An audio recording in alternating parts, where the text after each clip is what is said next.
High above the forest floor, where sunlight breaks into fragments and time seems to slow its pace, a shape rests among the leaves. It does not leap. It does not rush. It simply waits. This is the Cuscus, a creature so quiet, so deliberate, that entire days can pass without anyone realizing it was there at all. While the forest hums with insects, birds, and restless mammals, the Cuscus moves in another rhythm, one ruled by patience, caution, and silence.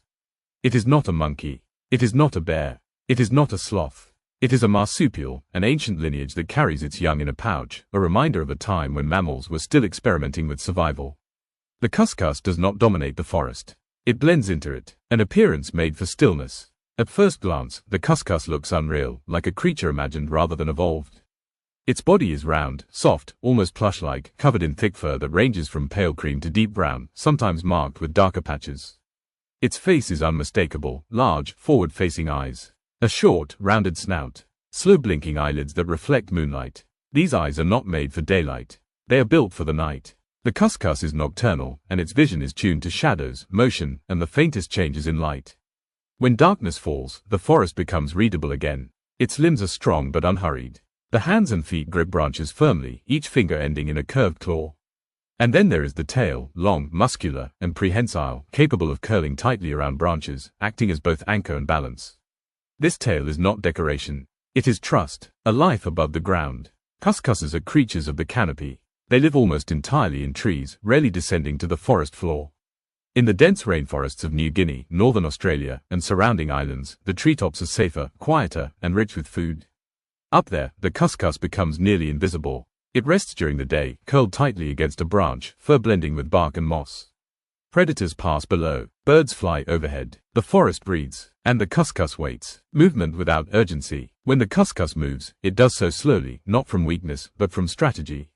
Fast movement attracts attention. Slow movement disappears. Each step is deliberate. Each reach is tested before weight is shifted. The prehensile tail tightens, loosens, adjusts. There is no wasted motion. This pace conserves energy, reduces noise, and minimizes risk. The Cuscus understands something many animals never learn. Survival is not about speed.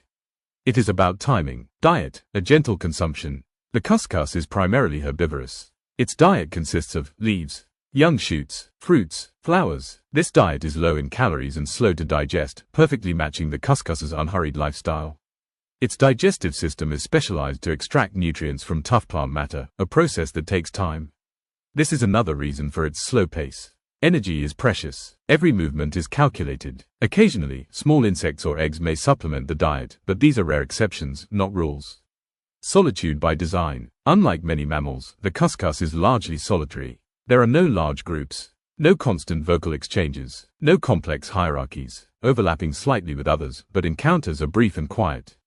When two Cuscuses meet, there is no dramatic confrontation, only cautious observation and, often, separation.